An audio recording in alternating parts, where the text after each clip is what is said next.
야고보서 4장 6절로 10절 말씀입니다.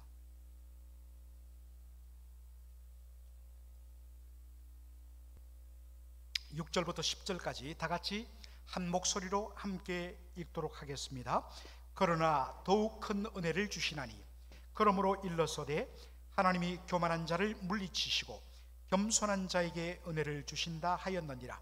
그런즉 너희는 하나님께 순복할지어다. 마귀를 대적하라. 그리하면 너희를 피하리라. 하나님을 가까이 하라. 그리하면 너희를 가까이 하시리라. 죄인들아, 손을 깨끗이 하라. 두 마음을 품은 자들아, 마음을 성결케 하라. 슬퍼하며 애통하며 울지어다.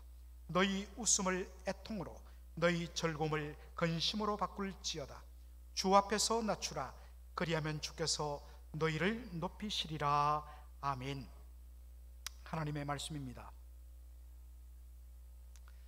지난 2주간에 걸쳐서 저희들은 초대교회 내에 일어났던 분쟁에 대해서 살폈습니다.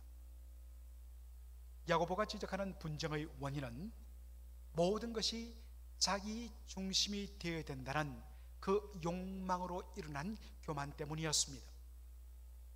그 욕망과 교만이 충돌됨으로 인하여서 정말 전쟁과도 같은 치열한 다툼이 교회 안에서 거듭거듭 반복되었다는 것입니다. 이것이 하나님 앞에 옳지 않음을 책망한 후에 오늘 본문에서 야고보는 그 문제에 대한 해결책을 제시합니다.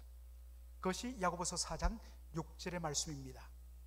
야고보서 4장 6절은 특별히 잠언 3장 34절을 인용한 말씀입니다. 그러나 더욱 큰 은혜를 주시나니 그러므로 일러서되 하나님이 교만한 자를 물리치시고 교만한 자를 대적하시고 겸손한 자에게 은혜를 주신다 하였느니라. 잠언 33장 34절의 말씀입니다. 야고보는 이 모든 분쟁의 유일한 해결책은 바로 겸손함에 있다고 이야기합니다. 그래서 야고보는 야고보서 4장 7절로 10절을 통하여서 겸손의 다양한 측면들을 다양한 방식으로 설명하면서 성도들에게 권면하는 말씀을 주고 있습니다. 자, 첫째로 겸손이란 무엇인가? 겸손이란 하나님께 순복하는 것이다. 사실은 이것이 겸손의 모든 부분의 첫 출발입니다. 겸손이란 하나님께 순복하는 것이다. 한자 표현 순복, 순수히 항복하는 것, 그런 뜻입니다. 원어적으로도 순복이란 자신의 뜻을 내려놓고 하나님의 뜻에 기꺼이, 억지로가 아니라 기꺼이 자원하는 마음으로 submission, surrender, 항복하는 것, 엎드리는 것, 이것이 바로 순복이라는 것입니다. 왜 자기의 뜻을 내려놓고 하나님의 뜻에 전적으로 순복해야 되는가? 그 순복의 이유는 두 가지입니다. 첫째는 바로 하나님께서 우리의 창조주이시기 때문입니다. 우리가 어떠한 물건을 만들었을 때 그 만든 사람이 그 물건의 소유주이듯이 하나님께서 우리를 창조하셨기 때문에 그 주권은 하나님께 있다는 것입니다. 둘째로 하나님께서 우리의 구속주가 되기 때문입니다. 제가 여러 번 설명했습니다만 구속이란 이 단어가 일반적으로는 체포되어서 갇히다 할 때, 구금되다 할 때 구속이란 말을 쓰는데 한자가 다릅니다. 구할 구자에 갑치를 속자, 노예시장에 노예가 등장했는데 그 목에 몸값이 걸려 있습니다. 그래서 어떤 사람이 그 몸값을 노예 주인에게 지불하고 그 노예를 사오는 것, 이것을 구속, 리뎀션이라고 이야기합니다. 우리는 죄와 사망의 노예 상태에 있었습니다. 그런데 하나님께서 아들의 피로 값주고 우리를 사심으로 구원받은 우리는 이제 하나님의 것, 하나님의 소유, 하나님께 속한 존재가 되었습니다. 그래서 구원받은 우리 모든 백성들의 주권은 하나님께 있습니다. 그러므로 구원의 은혜를 고백하는 자, 하나님이 우리의 창조주이시며 구속주이심을 고백하는 자는 마땅히 하나님의 주권에 surrender, submission, 순복한다는 것입니다. 여러분, 왜 교만하게 될까요? 교만의 이유는 두 가지로 접근할 수 있습니다. 첫째, 거듭나지 아니한 사람은 교만할 수밖에 없습니다. 거듭나지 아니하면 자신이 누구인지를 모릅니다.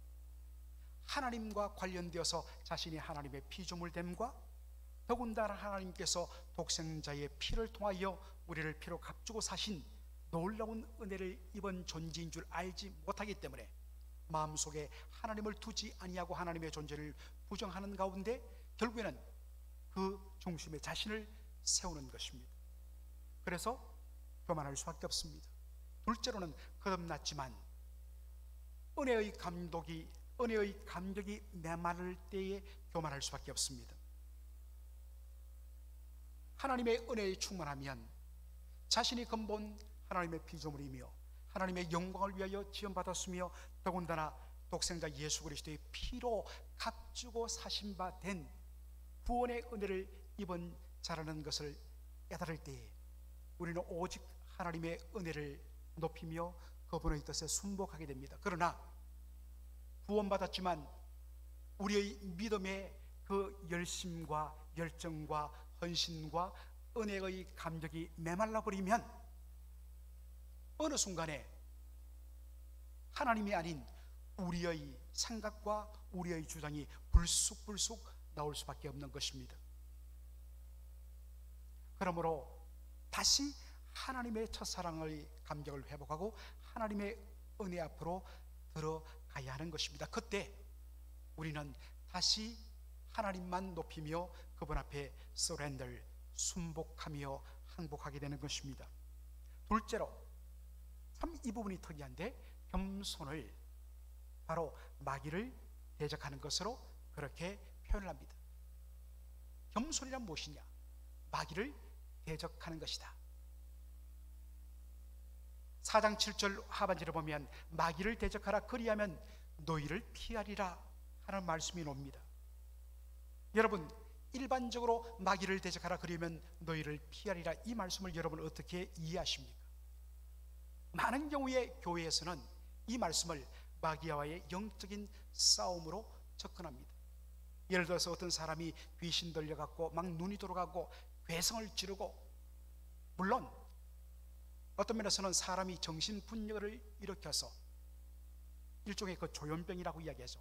그래서 일반적으로 그러한 정신병적 질환에 의해서 사람이 그러한 이상한 행동을 하기도 합니다만, 그러나 일부의 경우에는 영적인 어떤 문제로 인해서 완전히 사람이 광기에 사로잡히는 것을 보게 됩니다. 그러면 우리가 그 사람 중심으로 해서 나사렛 예수 그리스도의 이름으로 대적하고 십자가 보혈의 찬송 우리가 부르면서 간절히 함께 합심하여서 기도할 때에 정말 그 사람을 지배하고 있던 악한 영이 떠나면서 그 사람이 온전한 정신으로 돌아오는 것들을 우리가 종종 경험합니다. 베드로전서 5장 8절로 9절에 보니까 유사한 말씀이 있습니다. 근신하라 깨어라 너희 대적마귀가 우는 사자같이 두루다니며 삼킬 자를 찾나니 너희는 믿음을 굳게 하여 저를 대적하라. 어떤 사람들은 특별히 성경이 하나님의 영감된 진리의 말씀인 것을 믿지 않는 그런 리버럴한 그러한 사람들은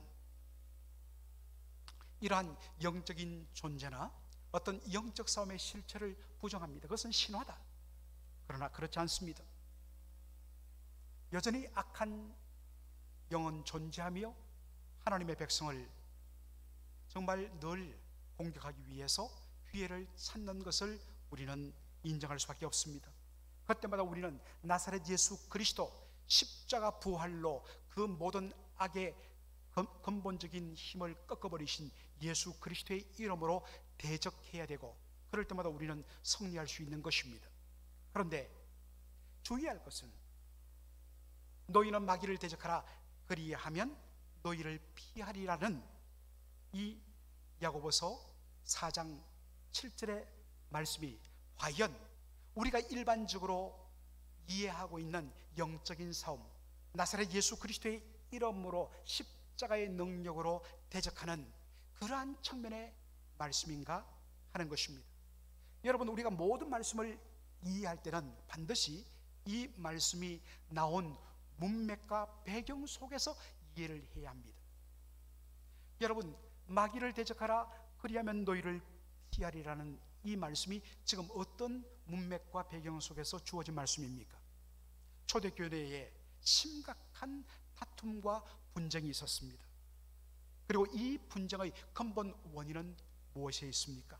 자기가 모든 것의 중심이 되어야 된다는 그 정욕, 그 욕망, 자기 만족의 유혹을 받아서 자신을 높이는 교만으로부터 이 모든 문제가 시작되었습니다.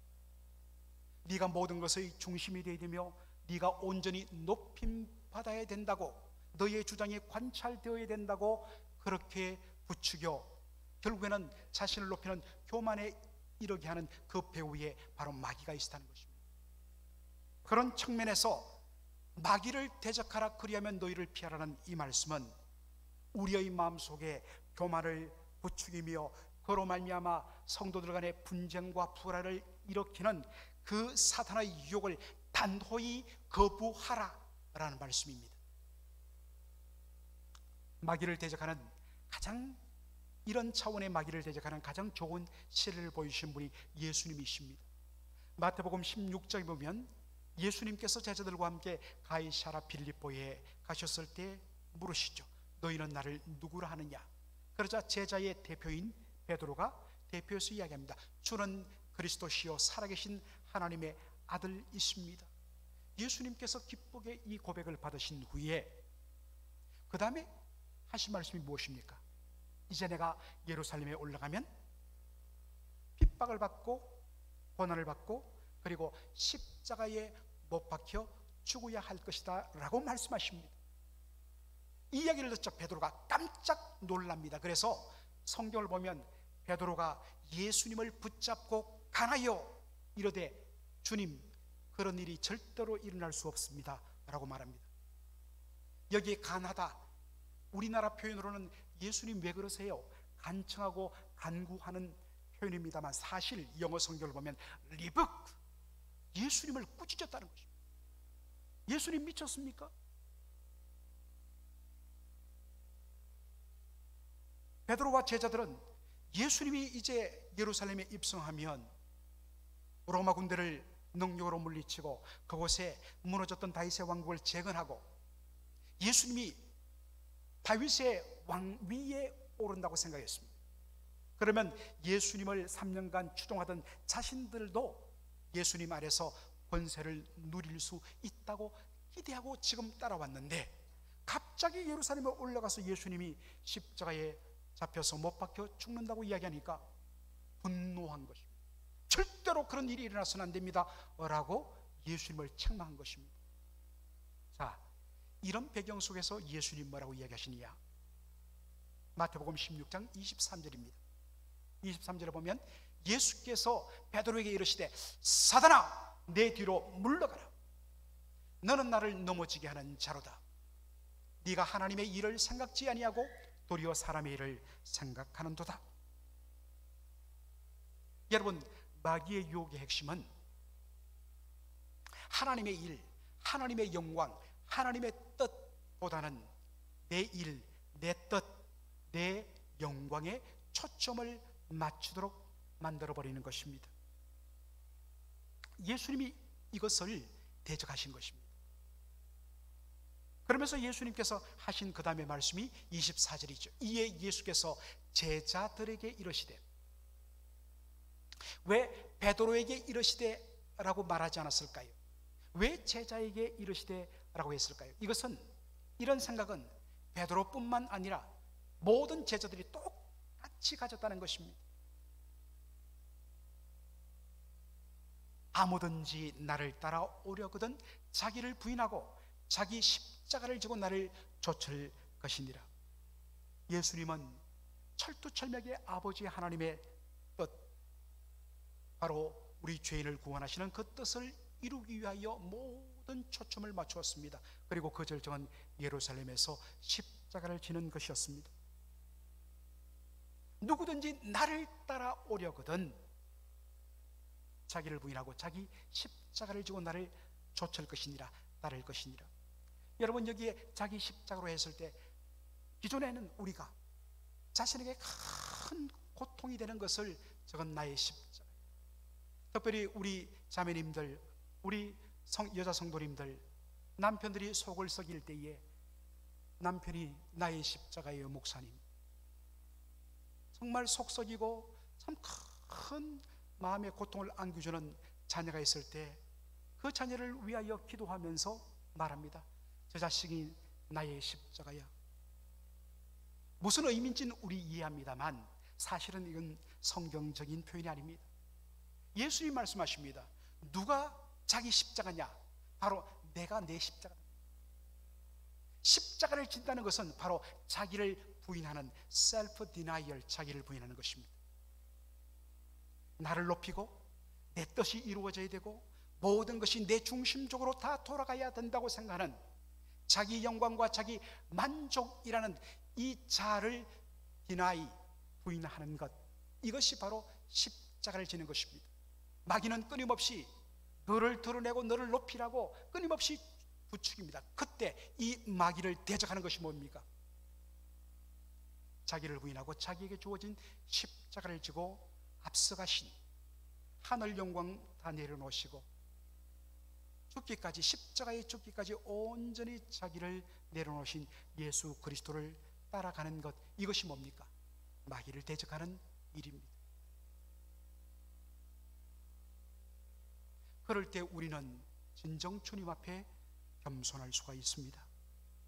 겸손이란 바로 자기 부인인 것입니다. 세 번째, 겸손이란 무엇인가? 겸손이란 하나님을 가까이 하는 것으로 그렇게 설명할 수 있습니다. 야고보서 4장 8절에 보니까 하나님을 가까이 하라, 그리하면 너희를 가까이 하시리라. 죄인들아 손을 깨끗이 하라, 두 마음을 품은 자들아 마음을 성결케 하라 라고 되어 있습니다.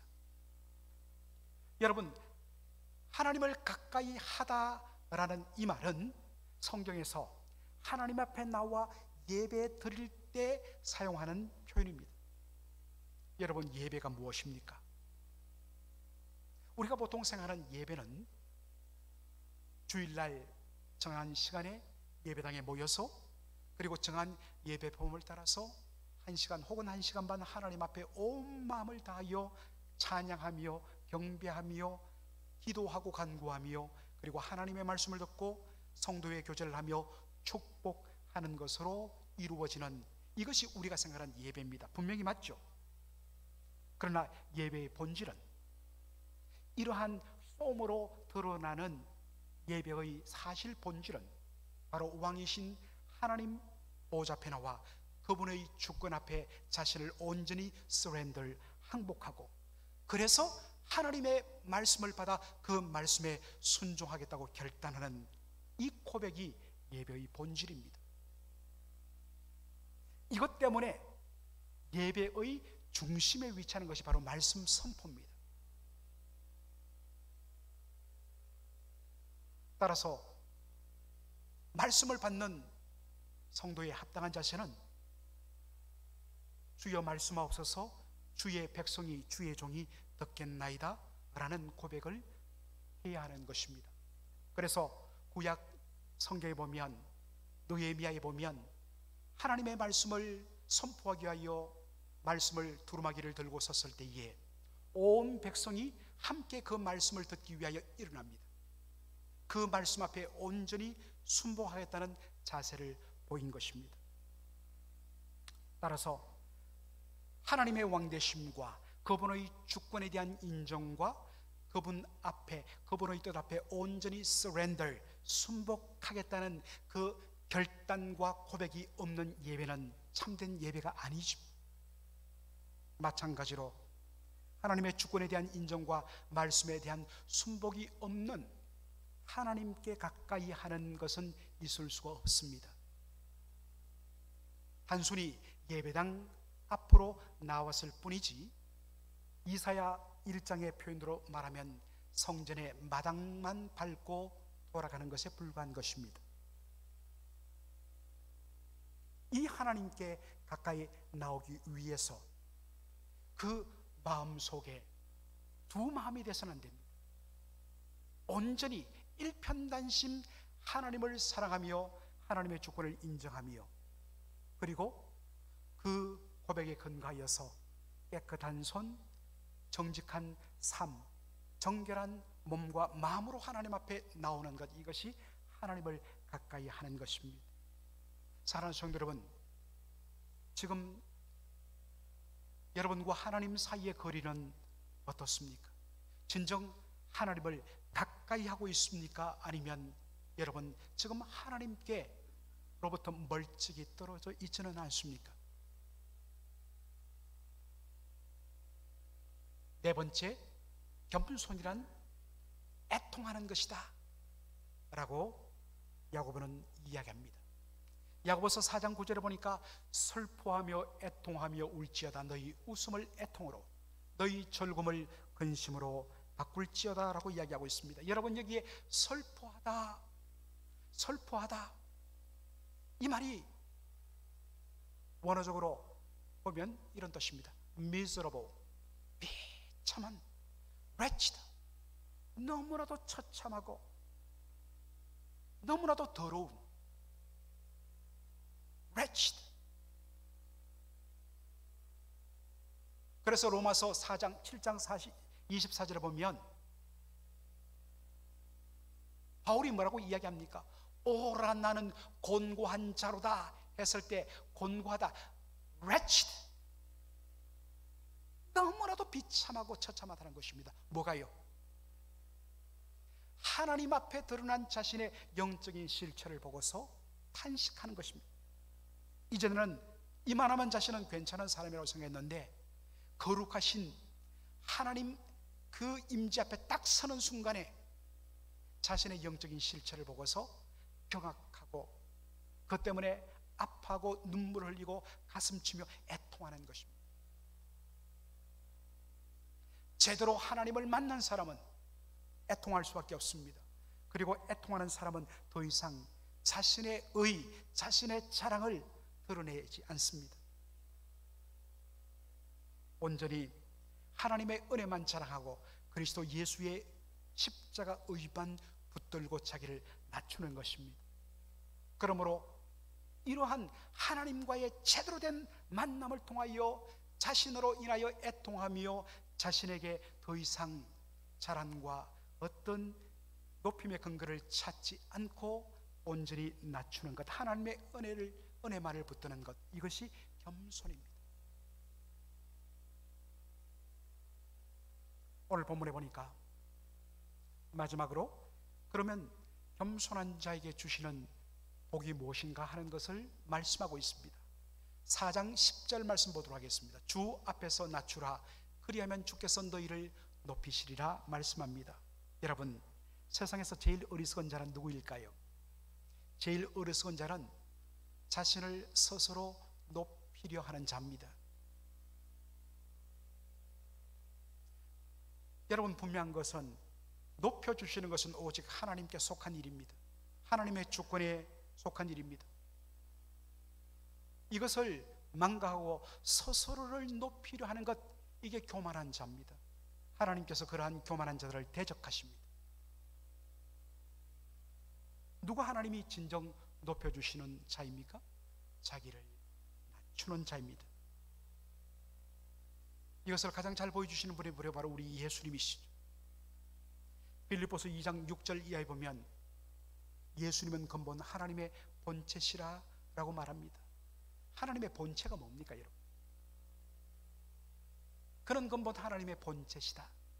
이 말의 의미는 바로 예수님은 성부 하나님과 그 신적인 본질과 신적인 영광에 있어서 성부 하나님과 동등하신 하나님이란 뜻입니다. 그런데 예수님께서 성부 하나님과의 이 동등됨을 취하지 아니하시고 이것을 내려놓으시고 자기를 비우시고 창조주신 그분이 피조물의 형상 사람의 몸을 입고 이 땅에 오십니다. 이것만도 예수님의 낮아지심은 말로 할 수 없는데, 예수님은 거기에 머물지 않고 자기를 낮추셔서 십자가에 죽기까지 복종하십니다.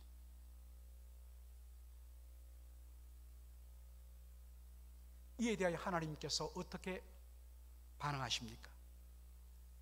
빌립보서 2장 9절로 10절 11절 말씀, 이러므로 하나님이 그를 지극히 높여 모든 이름 위에 뛰어난 이름을 주사 하늘에 있는 자들과 땅에 있는 자들과 땅 아래에 있는 자들로 모든 무릎을 예수의 이름에 꿇게 하시고 모든 입으로 예수 그리스도를 주라 시인하여 하나님 아버지께 영광을 돌리게 하셨느니라 라고 말씀합니다.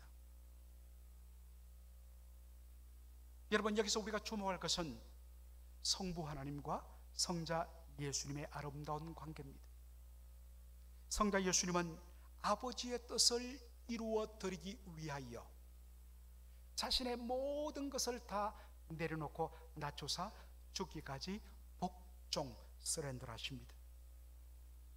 이에 대하여 성부 하나님은 모든 입술이, 모든 존재가 그 앞에 무릎을 꿇고 모든 사람들이 예수를 주라고 시인하게 하십니다. 그리고서 그것을 통하여 당신이 영광을 받으십니다. 여러분, 여기에 예수 그리스도를 주라 시인케 하시는 것, 이 주란 말, 이것이 구약 성경에 보면 여호와라는 의미입니다. 그래서 여러분들 영어 성경을 보면 여호와라고 우리 성경에 있는데 영어 성경에 보면 전부 다 The Lord라고 되어 있습니다. 주라고 되어 있습니다. 통상 구약 성경에서 여호와는 성부 하나님께 돌려지는 영광의 칭호였습니다. 그런데 성부 하나님은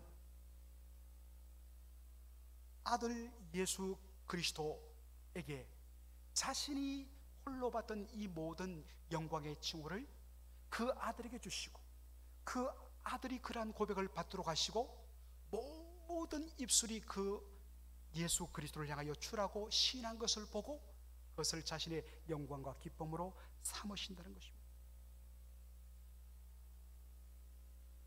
오늘 본문에는 없지만은 신약 성경 전체를 통하여서 성령 하나님은 어떤 분으로 묘사됩니까? 성령은 언제나 자신의 존재를 하나님의 영, 그리스도의 영으로 그렇게 표현됩니다. 그런데 이것을 누구의 이름 밑에 붙는 것, 이것을 자존심 상해하지 않습니다. 그리고 성령은 자신의 뜻을 드러내지 아니하고 오직 그리스도의 뜻, 그리스도의 진리만을 드러내며 사람들이 깨닫도록 인도하시는 자신의 존재의 역할을 온전히 받아들이고 만족하십니다.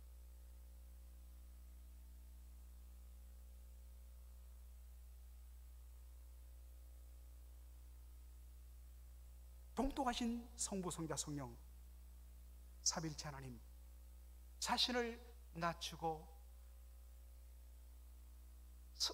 서로를 높여주는 이 삼위일체 하나님의 아름다운 모습이 바로 교회가 회복해야 할 모습입니다. 자기를 겸손히 낮추고 상대방을 나보다 더 낮게 여기며 높여주고 세워주고 섬겨줄 때에 그곳에 겸손한 자들로 인하여서 진정한 평화가 임합니다. 반대로 스스로를 높이려 할 때에, 마귀의 유혹을 따라서 스스로를 높이려 할 때에 그곳에는 불화와 분쟁과 지옥 같은 비참함만이 가득합니다. 오늘도 마귀는 끊임없이 우리를 향하여 너를 높이라, 모든 것이 너의 중심이 되지 않으면 너는 견뎌서는 안 돼, 견딜 수 없는 그런 마음을 부추기는 이 마귀의 유혹에 대하여 단호하게 나사렛 예수 그리스도의 이름으로 대적하고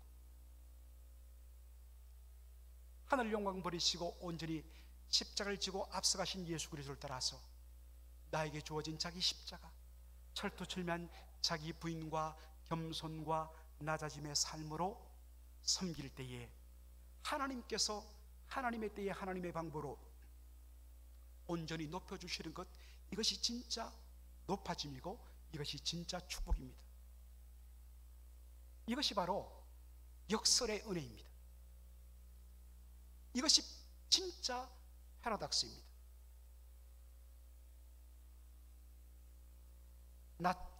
낮춤으로 말미암아 하나님이 높여주시는 그런 복을 누리시는 저와 여러분의 복된 삶이 되기를 주님의 이름으로 축원합니다. 아멘.